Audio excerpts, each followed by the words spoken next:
والدین کا مقام یہ ہے کہ اگر کوئی شخص اپنے ماں باپ کو ناراض کر دے تو شب برات جیسی مقدس رات پائے، شب قدر جیسی بے انتہا عظمتوں والی رات پالے، جس رات میں اللہ تعالیٰ اعلان کرتا ہو اپنے بندوں سے کہ مانگو، جو مانگو گے میں عطا کروں گا۔ مغفرت چاہتے ہو مغفرت مانگو، روزی چاہتے ہو روزی مانگو، جو چاہتے ہو مانگ لو، اللہ دینے کے لیے تیار ہے۔ لیکن اللہ فرماتا ہاں وہ لوگ مت مانگو جن کا میں تم سے تذکرہ کرتا ہوں، جس میں شرابی کا ذکر اللہ تعالیٰ نے فرمایا، وہیں پر اللہ نے والدین کے نافرمان کا ذکر فرمایا۔ رسول اللہ صلی اللہ علیہ وسلم نے فرمایا کہ جو انسان والدین کا نافرمان ہوتا ہے اللہ تعالیٰ ان مقدس راتوں میں بھی اس بندے کی مغفرت نہیں فرماتا۔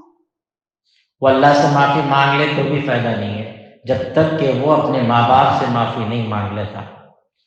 قبرستانوں میں اگر آپ جا کے دیکھیں تو اکثر لوگ جمعہ کے دن رواجی لوگ، بہت کم لوگ ہیں گے، 2%، 2% بھی نہیں ہوں گے میرے خیال سے، جو لوگ قبرستان میں جمعہ کی نماز کے بعد جا کر اپنے ماں باپ کی قبروں پر پھول ڈال کر اور پھر بہت روتے ہوئے نظر آتے،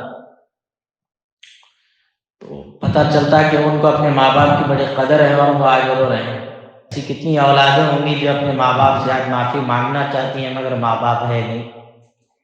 ایسے کتنے ماں باپ ہوں گے جن پر آج اولادوں نے ظلم کے پہاڑ توڑے رکھے ہیں۔ وہ باپ جو اپنی زندگی کے خون پسینے کو لگا کر اپنی اولاد کے جسم کے اندر طاقت لانے کے لیے پوری صبح و شام سڑکوں پر گزار دے اور رات آنے کر کچھ اسے مزدوری ملے اور وہ اپنے حلال کمائی سے کچھ اولاد کے لیے اناج خریدے، سودا خریدے اور اس کو کھلائے، اس کو پلائے، اپنے منہ کے نیوالے کھینچ کھینچ کر اپنی اولاد کے حلق سے اتارے، اس کے باوجود بھی اگر وہ اولاد ماں باپ کے بڑھاپے میں اسے اولڈ ایج ہوم کے حوالے کرتی ہے تو اس سے بدتر اور اس سے بڑا بے رحم کوئی اور نہیں کہ وہ والدین جنہوں نے اپنے لقموں کو اپنی اولاد کا لقمہ بنا دیا اور اپنے آپ کو اولاد کے لیے کھپا دیا، اپنے جسم کو، اپنے خون کو، اپنے پسینے کو ختم کر دیا، آج وہ ماں باپ کی قدر کرنے والی اولادیں بھی نہیں ہیں۔ میں چند دن پہلے عمرے سے جب آیا تھا تو دوسرے یا تیسرے دن ہم اپنے علاقے میں فجر کی نماز کے بعد میں جا رہا تھا تو ایک خاتون چیخ کی آواز دی کہ بیٹے کچھ پیسے تو دے، تو میں رک گیا تھا، تو میں ذرا جانچ کریں گے کون ہے، صحیح ہے نہیں ہے، تو ایسے 2-3 سوالات کیا تو انہوں میرے کو میرے سے ایک سوال کرے کہ میرے چہرے پہ کیا آپ کو کوئی داغ نظر آ رہا؟ تو میں بولا ہاں ایک کالا دھبا ہے آپ کی آنکھ کے پاس، تو بولی کہ ہاں ہے تو ٹھیک ہے، دکھ رہا کیا؟ تو میں بولا وہ بہت گہرا ہے، کالا ہو گیا، دکھ رہا ہے۔ تو وہ خاتون روتے ہوئے بولی کہ بیٹے کیا بولا، رات میں چھوٹا بیٹا میرے کو مار دیا، اور افسوس یہ ہے کہ اب بڑے بیٹے کو معلوم ہو گیا کہ چھوٹا بیٹا مارا، تو اب وہ ظہر میں آنے والا ہے، میرے کو یہ ڈر ہے کہ دونوں بھائی میری وجہ سے لڑنا ہے۔ کاش کہ وہ ماں کو پتہ چلتا ہے کہ اس کے بڑھاپے کی عمر میں جب اس کی ہڈیاں اور اس کے جسم کا گوشت سوکھ جائے گا تو یہ اولاد اسے مار دی، اس کے پیدا ہونے پر گلا گھوٹ کر اسے ختم کر دے۔ لیکن وہ ماں کی شان دیکھو، مارنے والے کے بچاؤ کے لیے بھی وہ فکر مند ہے کہ کہیں بڑا بیٹا ہے کہ اس کو نہیں مارنا۔ اللہ نے وہ طاقت رکھی ہے ماں کے اندر۔ موسیٰ علیہ السلام کا لاڑ ایسا جیسے ایک چھوٹے بچے کے ہاتھ میں سے کھلونا چھین لیے تو انہیں ہونا بول کے پیر گھسیٹ لے، سر پٹک لے، مگر کھلونا لیے تو جان نہیں چھوڑتا۔ ویسے ہی حضرت موسیٰ علیہ السلام کے لاڑ تھے اللہ کے ساتھ، نہیں میرے کو ہونا، جو چیز کی آرزو کر دیتے بولے اب ہونا تو ہونا، اور اللہ پورا کا فرماتا تھا۔ جس طرح طور پہ لوگوں کو لے کے چلے گئے، اللہ کا جو ہے جھلک دیکھو اور سب کے سب ختم ہو کے رہ گئے، اور اللہ بھی مایوس نہیں فرماتا تھا، جب بھی مانگتے اللہ عطا کرتا، جب بھی مانگتے عطا کرتا۔ ایک دن حضرت موسیٰ علیہ السلام طور پہ چل رہے ہیں، فرمائے اب آ رہے ہیں تو ٹھیک ہے، پہلے کی یہ حالت تھی کہ تم مجھ سے جو مانگتے تھے میں تم کو دیتا، کہ تم جو بھی مانگو گے اب میں ہر چیز نہیں دینے والا، دیکھوں گا دینا ہے دوں گا، نہیں دینا ہے نہیں دوں گا، یہ میری مرضی۔ اب موسیٰ علیہ السلام ابھی میں آپ کو بولا لاڑ لے تھے، اے اللہ ایسی کیا ناراضگی ہے مجھ سے، کیا آپ میری ہر مانگی ہوئی چیز دیتے تھے اب نہیں دیں گے؟ اللہ نے فرمایا موسیٰ پہلے جب تم مجھ سے مانگنے آتے تھے اپنے گھر سے نکلتے تو تیرے پیٹ جس طرح تو اپنے گھر کی طرف پیٹ کر کے نکلتا، تیری ماں گھر سے دعا کرتی کہ اللہ میرا موسیٰ ضدی ہے، جو مانگے دے دیجیے، ہاں جو مانگے وہ دے دیجیے۔ میرا بیٹا موسیٰ ضدی ہے، آپ اسے مایوس نہ فرمائیے۔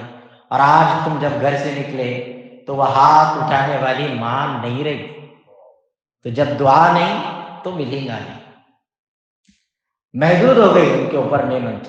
اس سے سیکھنا چاہیے ہمیں کہ والدین اگر ہماری زندگیوں کے اندر ہے بہت بڑی نعمت ہے۔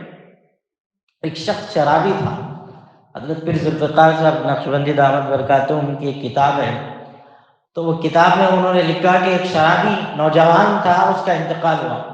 زندگی ایسی کہ لوگ دیکھ کے بولے جب مرا تو جہنم میں جاتا، قبر کا عذاب ہی نہیں، جہنم کا ہی عذاب ہونا ہے، کتنا خطرناک انسان، مر گیا۔ پورے لوگ خیال میں آ گئے، ابھی نہیں گیا۔ اللہ تعالیٰ نے انہی لوگوں کے خواب میں ایک ایسا منظر پیش کیا کہ وہ شخص جیسے لوگ جہنم میں جاتا ہوا سوچ رہے تھے، وہ جنت میں سکون میں بیٹھا ہوا قبر میں، تو ان لوگوں کو وہاں پہ بھی نہیں رہا گیا۔ بولے ارے نہیں ایسا کیسا تو بھی رہے گا، کیا قصہ؟ تو حضرت لکھے کہ وہ شخص سے خوابی میں دونوں کی گفتگو ہوئی۔ ایک دیکھنے والے نے خواب میں اس شخص کو جب دیکھا تو اس نے پوچھا ارے بھائی تو تو شرابی، جواڑی، ایک نمبر کا بٹے بال، پوری گلی والوں کو سطح پر ظلم اٹھایا، آخر تو اتنے سکون میں کیوں ہے؟ تو اس نے کہا میں جب مرا تو میرے ساتھ یہی معاملہ پیش آیا کہ میرے اپنے بڑے میرے والدین زندہ ہیں، تو انہوں نے میرے حق میں جو ہاتھ اٹھا کر اللہ سے دعا مانگی، اللہ نے میرے بوڑھے ماں باپ کے ہلتے ہوئے تڑپ والے ہاتھوں کو دیکھ کر لاج رکھ لی اور اللہ نے مجھے معاف فرما دیا۔ آج بڑے ہمارے گھروں میں ہے تو ہم نے کہیں ہوئے کہ انہوں نہیں معلوم، ان کو لے جا کے وہاں چھوڑ دو، اولڈ ایج ہوم میں رکھ دو۔ وہ صاحب رسول کا واقعہ بار بار سن کے تھک گئے کہ جب وہ ایمان والے، تہجد گزار، عبادت گزار، نمازی، پرہیزگار اور صحابی تھے، سب سے بڑی بات تو صحابہ کا مقام یہ اللہ نے فرمایا رضی اللہ عنہم ورضوا عنہ، میں ان سے راضی، یہ میرے سے راضی۔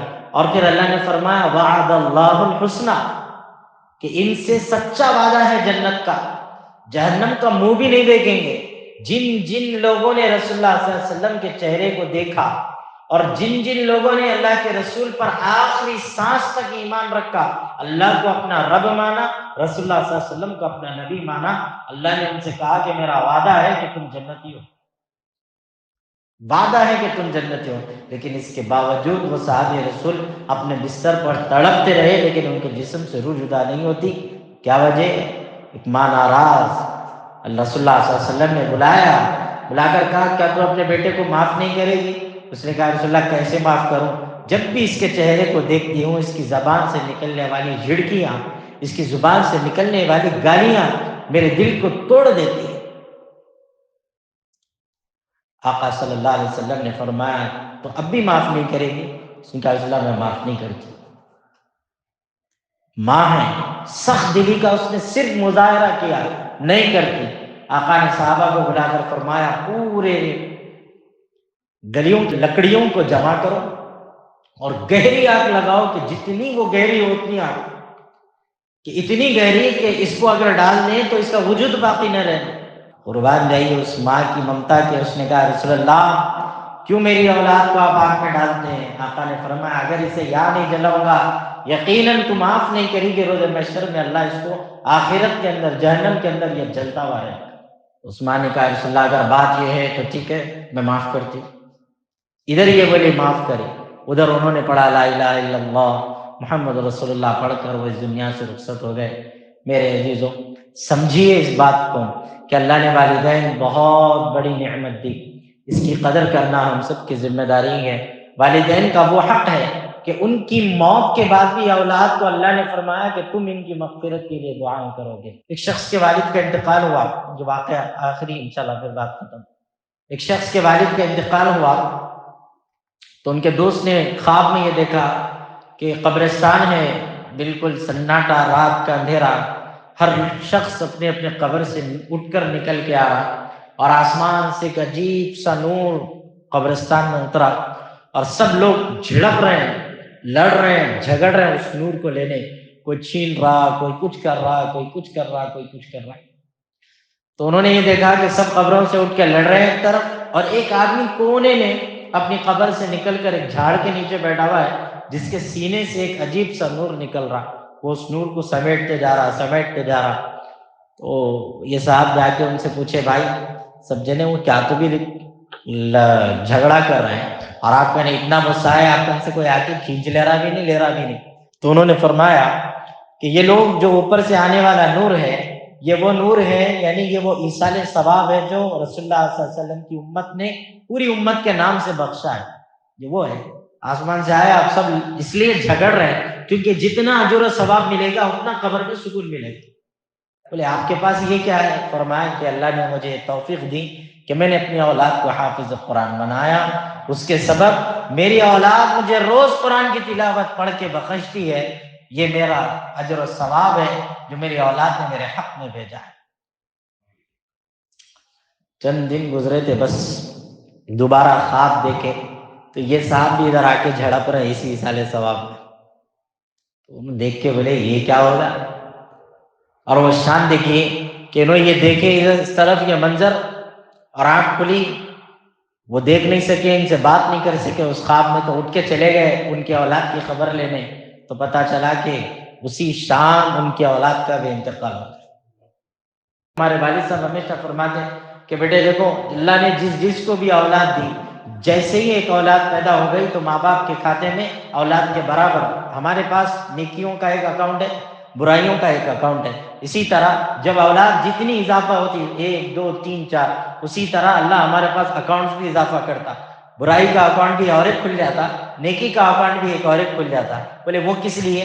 فرمایا کہ جس طرح اولاد کے اچھے کام کرنے پہ اللہ آپ کو ثواب دیتا تو نیکی کے اکاؤنٹ میں آیا، ٹھیک اسی طرح اولاد کی برائی کرنے پر بھی اللہ آپ کو عذاب دیتا، یہ بھی ادھر بڑھتے رہتا۔ اولاد جتنی کیوں نہ ہو، نیکیاں جس طرح بڑھیں گی برائیاں اسی طرح بڑھیں گی۔ خدا کے لیے اپنے بچوں کو اسلام پر لا لیجیے، ورنہ وہ دن دور نہیں ہے کہ ہم اپنی قبروں میں بے چین ہوں گے اور آپ کے اولاد قبروں پہ آنے تیار نہیں ہوں گی۔ ایسی ہزاروں قبریں آج اپنے قبرستانوں میں علاقے کے جا کے دیکھیے جن کا وجود ختم ہو گیا، ٹوٹ کر فنا ہو گئی، کوئی ان کے قبروں پر آ کر فاتحہ پڑھنے کے لیے تیار نہیں ہے۔ ایک سال بھی نہیں گزرے ان قبروں کے لیے، ایک مہینے نہیں گزرے، مگر وہاں لوگ آ کر چہلم کی فاتحہ پڑھنے کے لیے بھی تیار نہیں ہے۔ لہذا کیا فائدہ یہ بے وفا زندگی گزار کے؟ اللہ ہم سے ناراض اور ہم اللہ سے دور زندگی گزار رہے ہیں، کل مریں گے تو وہی اللہ ہمارا ساتھ دیں گا۔ آخری بات ایک اور سنا دیتا ہوں، پھر بات ختم کریں گے کہ ایک شخص تھا گانا گانے والا، اتنے گانے بنی اسرائیل کے اندر اس کی آواز اتنی سریلی تھی کہ لوگ اس کو اتنا پسند فرماتے تھے تو ہر کوئی اسے پیسہ دیتا، اس سے گانے سنتے، مزے لیتے اور اس کی رقم ادا کرتے تھے۔ ایک دن یہ آیا کہ آواز کب تک چلتی، ایک نہ ایک دن بوڑھے ہو جاتے، تو ایک دن تنہائی میں بیٹھ کے سوچا، جب گاتا تھا تو لوگ بلاتے تھے، میں جاتا تھا، جب آواز ختم ہو گئی تو پیسہ تھا تو لوگ تھے، پیسہ گیا لوگ بھی چلے گئے، اب میرے پاس کون ہے؟ تو دل نے صدا دی کہ تیرے پاس تیرے رب کے سوا کوئی اور نہیں، تیرے رب کے سوا کوئی اور نہیں۔ تو اس کے دل پہ وہ ضرب لگی، اس نے کہا اے اللہ تو ہی تھا، تو ہی ہے، تو ہی رہے گا، تیرا بندہ ہوں، اپنے فضل سے مجھے معاف فرما دے۔ اللہ نے صدا دی کہ ہم نے تیرے عیبوں کو معاف فرما دیا، اس طرح تجھے قبول کرتے ہیں کہ ہم تیری مغفرت بھی فرما دیں۔ وہی اس شخص کے جسم سے جان نکل گئی اور وہ ختم ہو کے رہ گیا۔ میرے عزیزوں، اللہ تعالی ہمارا وہ رب ہے جو ہم سے بڑی محبت کرتا ہے، ہم کہیں نہ کہیں اس سے بہت دور ہے۔ اللہ کے قریب ہونا ہمارا مقصد ہو۔ کسی شاعر نے کہا، ادھر آ ادھر ہی آئے تو نہ جانا کہیں جہاں میں اما ملے، جو اما ملی تو کہاں ملی، تیرے جرم خانہ خراب ہوں، تیرے عفو بندہ نواز تو۔ اللہ نواز میں بیٹھا، اللہ ہم سب کو توفیق عمل عطا فرمائے۔